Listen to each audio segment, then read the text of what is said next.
தந்தை மகன் தூயாவியாரின் பெயராலே.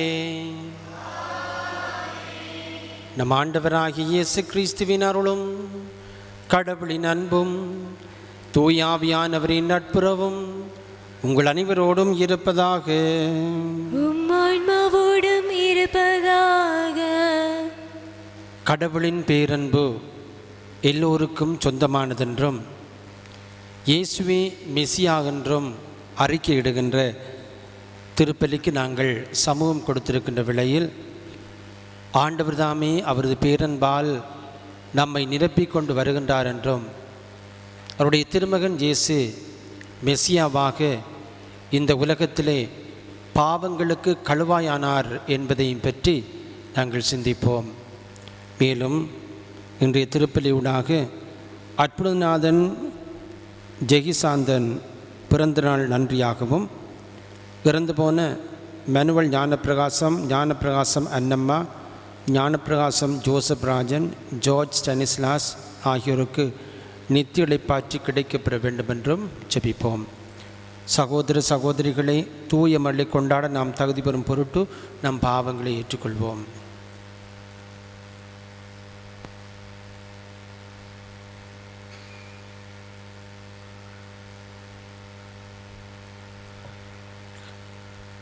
எல்லாம் வல்ல இறைவனிடமும் சகோதர சகோதரிகளே உங்களிடமும் நான் பாவி என்று ஏற்றுக்கொள்ளுகின்றேன். ஏனெனில் சிந்தனையாலும் சொல்லாலும் செயலாலும் கடமையை தவறியதாலும் பாவங்கள் பல செய்தேன். என் பாவமே, என் பாவமே, என் பெரும் பாவமே. ஆகையால் இப்பொழுதும் கனியான புனித மரியாதையும் வானதூத புனித அனைவரையும் சகோதர சகோதரிகளையும் உங்களையும் நம் இறைவனாகிய ஆண்டவரிடம் எனக்காக வேண்டிக் கொள்ள மன்றாடுகின்றேன். எல்லாம் வல்ல இறைவன் நம் மீது இரக்கம் வைத்து நம் பாவங்களை மன்னித்து நம்மை நிலை வாழ்வுக்கு அழைத்து செல்வாராக. ஆமென். ஆண்டவரே இரக்கமாயிரும். ஆண்டவரே இரக்கமாயிரும். கிறிஸ்துவே இரக்கமாயிரும். கிறிஸ்துவே இரக்கமாயிரும். ஆண்டவரே இரக்கமாயிரும். ஆண்டவரே இரக்கமாயிரும். மன்றாடுவோமாக. எல்லாம் வல்ல இறைவா, ஆண்டவருடைய உயிர்ப்பின் அருளை நாங்கள் அறிந்து கொள்ள எங்களுக்கு அருளுமாறுமை வேண்டுகின்றோம். அதனால் நாங்கள் தூயாவியாருடைய அன்பால் புது வாழ்வுக்கு உயிர்த்தெழுவோமாக. உம்மோடு தூயாவியின் ஒன்றே பிள்ளறைவனாய் என்றென்றும் வாழ்ந்து ஆட்சி செய்கின்ற அதே கிறிஸ்து வழியாக உம்மை மன்றாடுகின்றோம். ஆமென். பிற இனத்தவருக்கு எனது பெயரை எடுத்துச் சொல்ல நான் தேர்ந்தெடுத்து கொண்ட கருவியாய் சவுல் இருக்கிறார். திருத்தூதர் பணிகள் நூலிலிருந்து வாசகம். அந்நாள்களில் சவுல் சீறி எழுந்து ஆண்டவரின் சீடர்களை கொன்றுவிடுவதாக அச்சுறுத்தி வந்தார். தலைமை குருவை அணுகி, இந்த புதிய நெறியை சார்ந்த ஆண் பெண் யாராயிருந்தாலும் அவர்களை கைது செய்து எருசலேமுக்கு இழுத்து கொண்டு வர தமஸ்கு நகரில் உள்ள தொழுகை கூடங்களுக்கு கடிதங்களை கேட்டு வாங்கினார். இவ்வாறு அவர் புறப்பட்டு சென்று தமஸ்குவை நெருங்கிய போது திடீரென வானிலிருந்து தோன்றிய ஓர் ஒளி அவரை சூழ்ந்து வீசியது. அவர் தரையில் விழ, சவுலே சவுலே, ஏன் என்னை துன்புறுத்துகிறாய் என்று தம்மோடு பேசும் குரலொன்றை கேட்டார். அதற்கு அவர், ஆண்டவரே நீ யார் என கேட்டார். ஆண்டவர், நீ துன்புறுத்தும் இயேசு நானே. நீ எழுந்து நகருக்குள் செல். நீ என்ன செய்ய வேண்டும் என்பதை அங்கே உனக்கு சொல்லப்படும் என்றார். அவரோடு பயணம் செய்தோர் இக்குரலை கேட்டனர். ஆனால் ஒருவரையும் காணாமல் வாயடைத்து நின்றனர். சவுல் தரையிலிருந்து எழுந்தார். தம் கண்கள் திறந்திருந்தும் அவரால் எதையும் பார்க்க முடியவில்லை. எனவே அவர்கள் அவருடைய கைகளை பிடித்து அவரை தமஸ்குவுக்கு அழைத்து சென்றார்கள். அவர் 3 நாள் பார்வையற்றிருந்தார். அந்நாள்களில் அவர் உண்ணவும் இல்லை, குடிக்கவும் இல்லை. தமஸ்குவில் அனினியா என்னும் பெயருடைய சீடர் ஒருவர் இருந்தார். ஆண்டவர் அவருக்கு தோன்றி, அனினியா என அழைக்க, அவர், ஆண்டவரே, இதோ அடியேன் என்றார். அப்போது ஆண்டவர் அவரிடம், நீ எழுந்து நேர்தரு என்னும் சந்துக்கு போய் யூதாவின் வீட்டில் சவுல் என்னும் பெயருடைய தர்சு நகரத்தவரை தேடு. அவர் இப்போது இறைவனிடம் வேண்டிக் கொண்டிருக்கிறார். அனினியா என்னும் பெயருடைய ஒருவர் வந்து தாம் மீண்டும் பார்வையடையுமாறு தம்மீது கைகளை வைப்பதாக அவர் காட்சி கண்டுள்ளார் என்று கூறினார். அதற்கு அனனியா மறுமொழியாக, ஆண்டவரே, இம்மனிதன் எருசலேமில் உள்ள இறை மக்களுக்கு என்னென்ன தீமைகள் செய்தான் என்பதை பற்றி பலர் கூற கேட்டிருக்கிறேன். உம் பேரை அறிக்கையிடும் அனைவரையும் கைது செய்வதாக தலைமை குருக்களிடமிருந்து அதிகாரம் பெற்று இங்கே வந்திருக்கிறான் என்றார். அதற்கு ஆண்டவர் அவரிடம், நீ செல், அவர் பிற இனத்தவருக்கும் அரசருக்கும் இஸ்ராயல் மக்களுக்கும் முன்பாக எனது பெயரை எடுத்துச் செல்ல நான் தேர்ந்தெடுத்து கொண்ட கருவியாய் இருக்கிறார். என் பெயரின் பொருட்டு அவர் எத்துணை துன்புற வேண்டும் என்பதை நான் அவருக்கு எடுத்து காட்டுவேன் என்றார். அனினியா அங்கிருந்து போய் அந்த வீட்டுக்குள் சென்று கைகளை அவர் மீது வைக்க, சகோதரர் சவுலே, நீர் வந்த வழியில் உமக்கு தோன்றிய ஆண்டவராகிய இயேசு நீர் மீண்டும் பார்வையடையவும் தூய ஆவியால் ஆட்கொள்ளப்படவும் என்னை உம்மிடம் அனுப்பியுள்ளார் என்றார். உடனே அவருடைய கண்களிலிருந்து செதில்கள் போன்றவை விழவே அவர் மீண்டும் பார்வையடைந்தார். பார்வையடைந்ததும் அவர் எழுந்து திருமுழுக்கு பெற்றார். பின்பு சவுல் உணவு அருந்தி வலிமை பெற்றார். சில நாள்களாக சவுல் தமஸ்குவில் சீடர்களுடன் தங்கியிருந்தார். உடனடியாக அவர் இயேசுவே இறைமகன் என்று தொழுகை கூடங்களில் பறைசாற்றத் தொடங்கினார். இது ஆண்டவர் வழங்கும் அருள்வாக்கு. இறைவா உமக்கு நன்றி. உங்கள் பதிலுரையாக, உலகெங்கும் சென்று நற்செய்தியை பறைசாற்றுங்கள். உலகெங்கும் சென்று நற்செய்தியை பறைசாற்றுங்கள். உலகெங்கும் சென்று நற்செய்தியை பறைசாற்றுங்கள். உலகெங்கும் சென்று நற்செய்தியை பறைசாற்றுங்கள். பிற இனத்தாரே, நீங்கள் அனைவரும் ஆண்டவரை போற்றுங்கள். மக்களினத்தாரே, நீங்கள் அனைவரும் அவரை புகழுங்கள். உலகெங்கும் சென்று நற்செய்தியை பறைசாற்றுங்கள். ஏனெனில் ஆண்டவர் நமக்கு காட்டும் மாறாத அன்பு மிக பெரியது. அவரது உண்மை என்றென்றும் நிலைத்துள்ளது. அல்லேலூயா. உலகெங்கும் சென்று நற்செய்தியை பறைசாற்றுங்கள். நற்செய்திக்கு முன் வாழ்த்தொலி. அல்லேலூயா, அல்லேலூயா, அல்லேலூயா, அல்லேலூயா, அல்லேலூயா, அல்லேலூயா, அல்லேலூயா, அல்லேலூயா, அல்லேலூயா. எனது சதையை உண்டு எனது இரத்தத்தை குடிப்போர் என்னோடு இணைந்திருப்பர், நானும் அவர்களோடு இணைந்திருப்பேன் என்கின்றார் ஆண்டவர். அல்லேலூயா, அல்லேலூயா, அல்லேலூயா, அல்லேலூயா. ஆண்டவர் உங்களோடு இருப்பாராக. உம் ஆன்மாவோடும் இருப்பாராக. யோவான் எழுதிய நற்செய்தியிலிருந்து வாசகம். ஆண்டவரே, மாற்றி உமக்கு அக்காலத்தில் நாம் உண்பதற்கு இவர் தமது சதையை எப்படி கொடுக்க இயலுமென்ற வாக்குவாதம் யூதர்களிடையே எழுந்தது. இயேசு அவரிடம், உறுதியாக உங்களுக்கு சொல்கிறேன், மானிடமகனுடைய சதை உண்டு அவருடைய இரத்தத்தை குடித்தாலொழிய நீங்கள் வாழ்வடைய மாட்டீர்கள். எனது சதை கொண்டு எனது இரத்தத்தை குடிப்போர் நிலை வாழ்வை கொண்டுள்ளார். நானும் அவரை இறுதி நாளில் உயிர்த்தெழச் செய்வேன். எனது சதை உண்மையான உணவு, எனது இரத்தம் உண்மையான பானம். எனது சதை உண்டு எனது இரத்தத்தை குடிப்போர் என்னோடு இணைந்திருப்பர், நானும் அவரோடு இணைந்திருப்பேன். வாழும் தந்தை என்னை அனுப்பினார், நானும் அவரால் வாழ்கின்றேன். அதுபோல் என்னை உண்போரும் என்னால் வாழ்வர். விண்ணகத்திலிருந்து இறங்கி வந்த உணவு இதுவே. இது நம் முன்னோர் உண்ட உணவு போன்றது அல்ல. அதை உண்டவர்கள் இறந்து போனார்கள். இவ்வுணவை உண்போர் என்றும் வாழ்வர். இயேசு கப்பர்நகூமில் உள்ள தொழுகை கூடத்தில் இவ்வாறு கற்பித்தார்.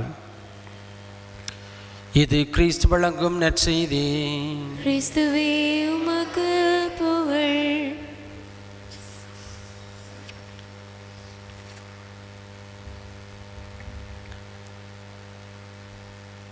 இயேசுவே மெசியா, அவர் பொருட்டு நம்பிக்கை கொள்ள வேண்டுமென்று இன்று இறைவாக்குகள் நமக்கு கூறி நிற்கின்றன. முதலாவது வாசகம் திருத்துவர் பணிகள் நுழைந்து எடுக்கப்பட்டது. அங்கே சவுல் எவ்வாறு கிறிஸ்தவர்களை துன்புறுத்துவராகவும் அதை அவர் கிறிஸ்துவுக்கே செய்வதாகவும் காட்டப்படுகின்றார். ஆனால் அவர் உயிர்த்த கிறிஸ்துவால் தடுத்து ஆட்கொள்ளப்பட்ட பிற்பாடு தன்னை அவர் மாற்றி அமைத்துக் கொள்கின்றார். இயேசுவே மெசியா என்று பகிரங்கமாக அறிக்கையிட்டு பல பேர் அந்த மெசியாவை நம்பும்படி செய்கின்றார். இன்றைய நற்செய்தியிலே யோவான் நற்செய்தியாளர் நிலைவாழ்வு அளிக்கும் உணவை பற்றி பேசுகின்றார். எனது சதை உண்மையான உணவு என்றும், எனது இரத்தம் உண்மையான பானம் என்றும், எனது தசை உண்டு எனது இரத்தத்தை குடிப்போர் என்னில் இணைந்திருப்பர், நானும் அவர்களோடு இணைந்திருப்பேன் என்று கூறுகின்றார். நாம் உட்கொள்ளுகின்ற நற்கருணை இயேசுவை நாம் பெற்றுக்கொள்கின்ற ஒரு உணவு. எந்தளவுக்கு நாங்கள் இயேசுவை பெற்றுக்கொள்கின்றோமோ அந்தளவுக்கு இயேசுவாக மாறுவதற்கான சந்தர்ப்பங்கள் வருகின்றன. மேலும் நாம் நற்கருணையை பெற்றுக்கொள்வதனூடாக நிலை வாழ்வை சுகீரித்து கொள்கின்றோம். முடிவில்லா வாழ்வுக்கான ஒரு உணவாகவும் அது அமைந்து விடுவதையும் அறிய முடிகின்றது. இன்றைய திருப்பாடலிலே கடவுளின் பேரன்பு வெறுமனே யூதர்களுக்கு மட்டுமல்ல, புறையின மக்களுக்கும் சொந்தமானதென்றும், அந்த அன்பானது நிபந்தனைக்குட்பட்ட அன்பு அல்ல, அது நிபந்தனையற்ற அன்பு என்றும், எல்லோரும் அதை பெற்றுக்கொள்ள முடியும், எல்லோரும் அனுபவித்து கொள்ள முடியும் என்பதை பற்றி எடுத்துரைக்கின்றது. கடவுள் நம்மை அன்பினால் இந்த உலகத்திலே படைத்து அன்பின் நிமித்தம் நமக்கு பலவற்றை செய்து கொண்டு வருகின்றார். நாங்கள் இன்றைய நாளிலே உயிரோடு வாழ்கின்றோம் என்றால், அல்லது நம்முடைய பல்வேறு தேவைகள் பூர்த்தி செய்யப்பட்டிருக்கின்றது என்றால், அவர் நம் மீது கொண்ட அன்புதான் காரணம் என்று புரிந்து கொள்ள முடியும். அன்பை உருவான இறைவன் தனது அன்பை நமக்கு கொடுத்து நாமும் அன்பின் பிள்ளைகளாக, அன்பின் சாட்சிகளாக வாழ வேண்டும் என்று அழைப்பு கொடுக்கின்றார்.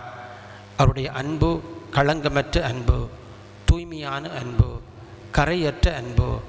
அந்த அன்பை நாம் சுவைத்து நமது வாழ்விலே பலவற்றை சாதித்து கொண்டு வருகின்ற வேளையில், நமது அயலவர்கள், நம்மை நேசிப்பவர்களுக்கு, நமது சமூகத்தில் தேவையில் இருப்பவர்களுக்கும் அப்படிப்பட்ட அன்பை எடுத்துக்காட்டி அன்பின் சாட்சிகளாக வாழ்வோம்.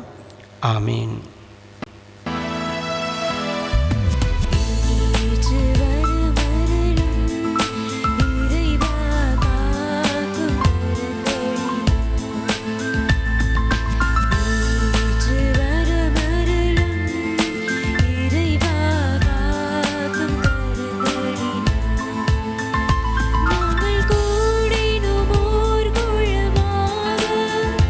உம்மை நாடினோம் ஓர் மனதாக.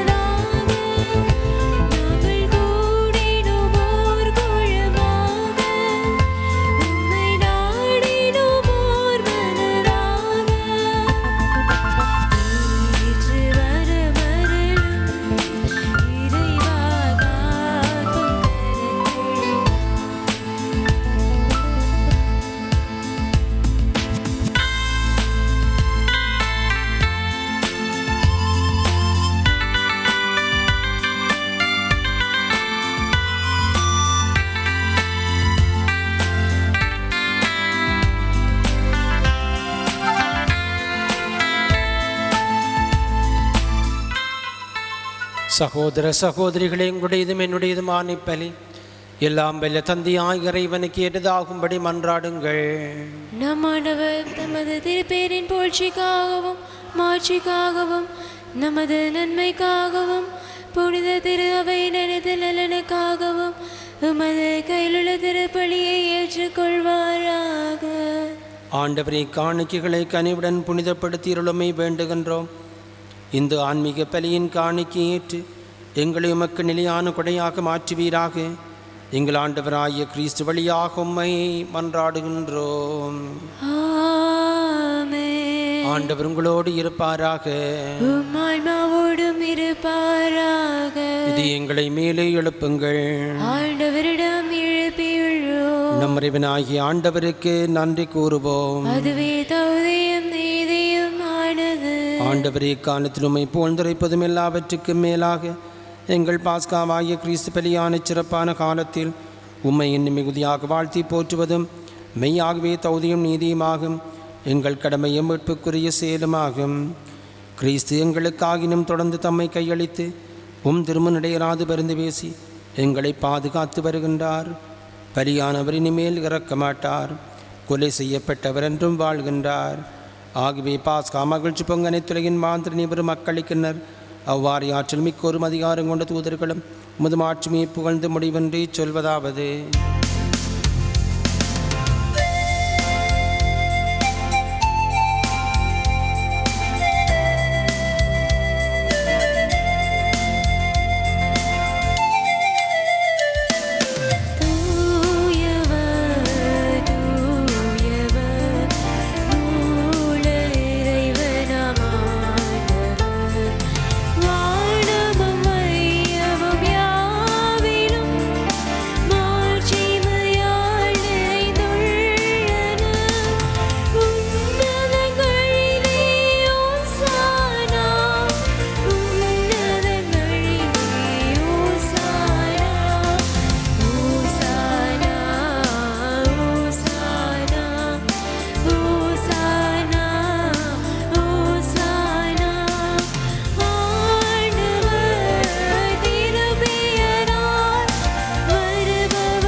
ஆண்டவரின் நேர்மையாகவே தூயவர், தூய்மை அனைத்திற்கு மூற்று.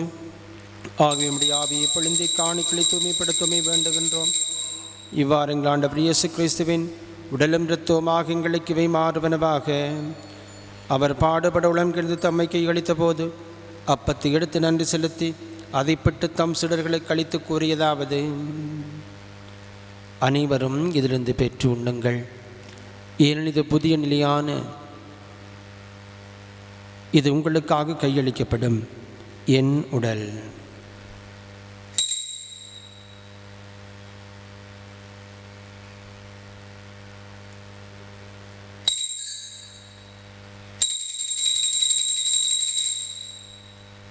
அவ்வண்ணமேற விருந்த இறந்தியபின் கிண்ணத்தையும் எடுத்து மீண்டும் உமக்கு நன்றி கூறி தம் சுடர்களுக்கு அளித்து அவர் கூறியதாவது: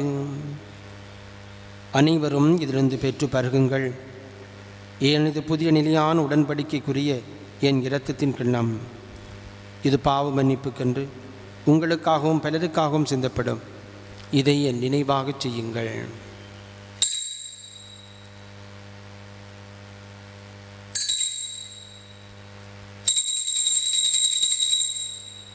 நம்பிக்கையின் மறைபொருள்.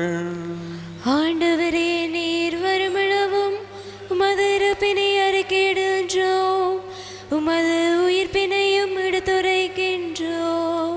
ஆகவே ஆண்டவரை, நாங்கள் கிறிஸ்துவின் இறப்பினையும் உயிர்ப்பை நினைவு கூர்ந்து வாழ்தரும் அப்பத்தையும் மீட்பளிக்கும் கிண்ணத்தையும் ஒப்புக் கொடுக்கின்றோம். திருமன்றமை கோழி அமரிய தாமனங்களை ஏற்றுக்கொண்டீர், எனவே மக்கு நன்றி செலுத்துகின்றோம். மேலும் கிறிஸ்து உடலையும் இரத்தத்திலும் பங்குள்ள மங்களை தூயாவியர் ஒன்று சேர்க்க வேண்டுமென உம்மை தாழ்மையுடன் மன்றாடுகின்றோம். ஆண்டவரை, உலகெங்கும் பரவியிருக்கும் திரு அவை புந்திரலும் எங்கள் திருத்தந்தை பிரான்சிஸ், எங்கள் ஆய ஜோசப் பொன்னையா, எல்லா திருநீராகிய நிவரோடும் உமது திரு அவை அன்பில் நிறைவு பெறச் செய்திரளும். ஆண்டவரே, நீர் செய்த நன்மை திருநிறுத்தி நன்றியாக அற்புதநாதன் ஜெகிசாந்தன் ஒப்புக் கொடுக்கின்ற நன்றி கருத்தை தயவோடு ஏற்றுக்கொள்வீராக. மேலும் ஒரு நாளில் பிறந்த நாளை கொண்டாடி மக்கள் நன்றி சொல்கின்ற வேளையில் அவருடைய வாழ்வை வெவ்வேறு நிறங்களால் நிரப்பி காக்க வேண்டும் என்றும் நற்சுகம் பாதுகாப்பு போன்ற கொடைகளாலும் நிரப்புவீராக. தந்தையை நீர் விரைந்தும் அழைத்து கொண்ட Manuel Gnanaprakasam Annamma, Gnanaprakasam Joseph Rajan, George Stanislaus ஆகிய அடியார்கள் நினைவு கூர்ந்தரலும். திருமகனோடு அவரது இறப்பில் இணைக்கப்பட்டிருந்த இவர்கள் உயிர்ப்பிலும் அவரை போல் இருக்கச் செய்திரலும். மேலும் உயிர்த்தலும் இதனோக்களும் துயில் கொள்ளும் எங்கள் சகோதரிகளையும் இறந்தோர் அனைவரையும் இரக்கத்தினை கூர்ந்து திருமகளினுள் ஏற்றரலும். எங்கள் அனைவர் மீதும் இரக்கமாயிரும். கடவுளின் கன்னித்தாயான புனித மரியாம், உடைய கணவரான புனித ஜோசப், புனித திருத்துவர்கள் இவ்வுலகிலும் ஒன்றை வாழ்ந்த புனிதர் அனைவருடனும் நாங்களே வாழ்வில் பங்கொள்ளும் தகுதி பெற்று திருமகன் இயேசு கிறிஸ்து வழியாக உம்மை புகழ்ந்து ஏத்தும் பெறமரல உம்மை மன்றாடுகின்றோம். இவர் வழியாக இவரோடு இவரில் எல்லாம் வல்ல இறைவனாகிய தந்தையே, தூய ஆவியின் ஒன்றைப்பில் எல்லா புகழும் மாட்சியும் என்றென்றும் உமக்கு உரியதே.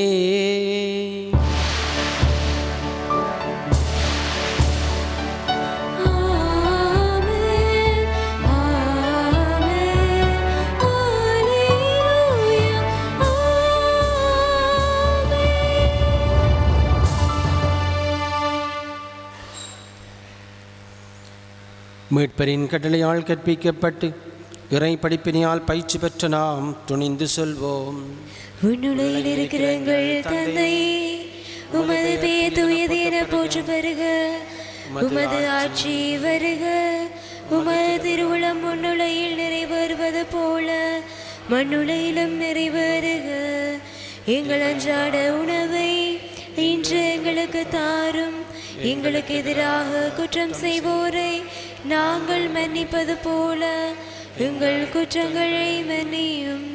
எங்களை சோதனைக்குட்படுத்தாதேயும், தீமையிலிருந்து எங்களை விடுவித்தருளும். ஆண்டவரை, தீமையானத்திலிருந்து எங்களை விடுவித்து எங்கள் வாழ்நாளில் அமைதியை கனிவுடன் நிலைமை மன்றாடுகின்றோம். உமதிற்கு உதவியாக நாங்கள் பாவத்திலிருந்து எப்போதும் விடுதலை பெற்று யாதொரு கலக்கம் இனமாயிருப்போமாக. நாங்கள் நோக்கியிருக்கும் பேன்பத்திற்காகவும் மீட்பராகிய இயேசு கிறிஸ்துவின் வருகைக்காகவும் காத்திருக்கின்றோம்.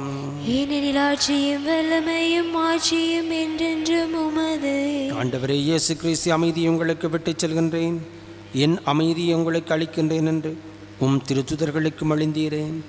எங்கள் பாவங்களை பாராமல் உமது திரு அவையின் நம்பிக்கையை கண்ணோக்கி உமது திருவுளத்திற்கு ஏற்பதற்கு அமைதியை மற்றுமே அளித்தல்வீராக.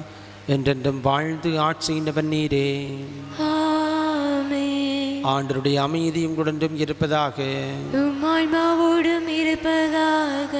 ஒருவருக்கொருவர் அமைதியை பகிர்ந்து கொள்வோம். உலகின் பாவங்களை போக்கும் இறைவனின் செம்மறியே, எங்கள் மேல் இரக்கமாயிரும். உலகின் பாவங்களை போக்கும் இறைவனின் செம்மறியே, எங்கள் மேல் இரக்கமாயிரும். உலகின் பாவங்களை போக்கும் இறைவனின் செம்மறியே, எங்களுக்கு அமைதியை அளித்தருளும்.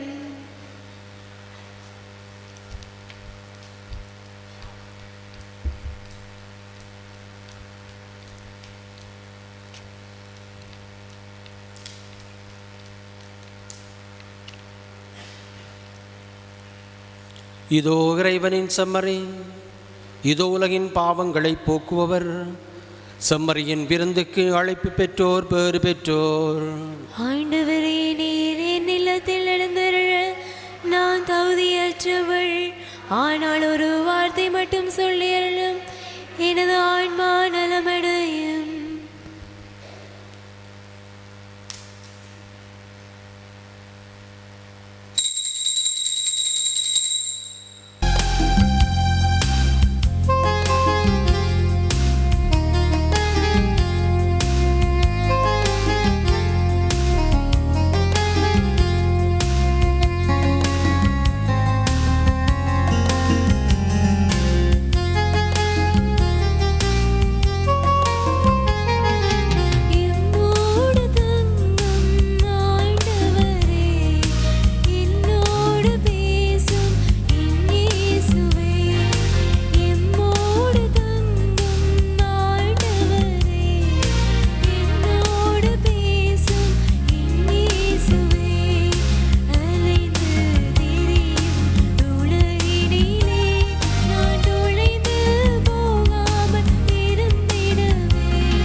மன்றாடுவோமாக.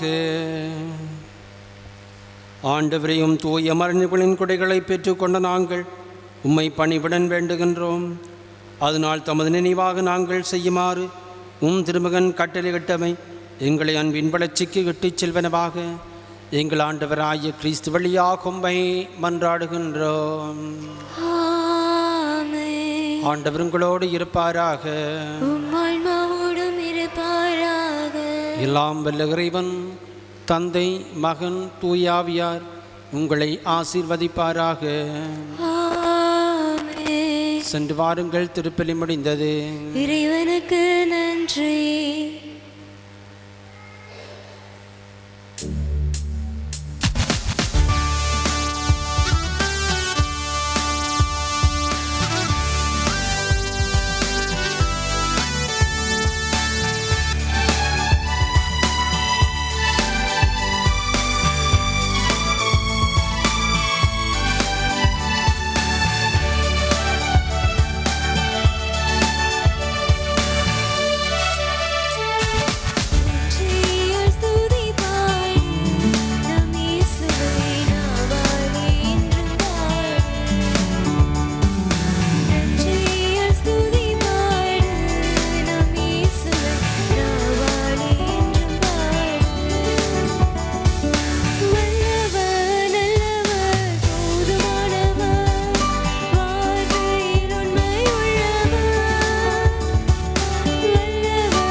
ஹோலி மேடையில் புத்தம்புது நிகழ்ச்சிகளை உடனுக்குடன் பார்த்து மகிழ எமது ஃபேஸ்புக் மற்றும் யூடியூப் பக்கத்தை லைக் செய்யுங்கள்.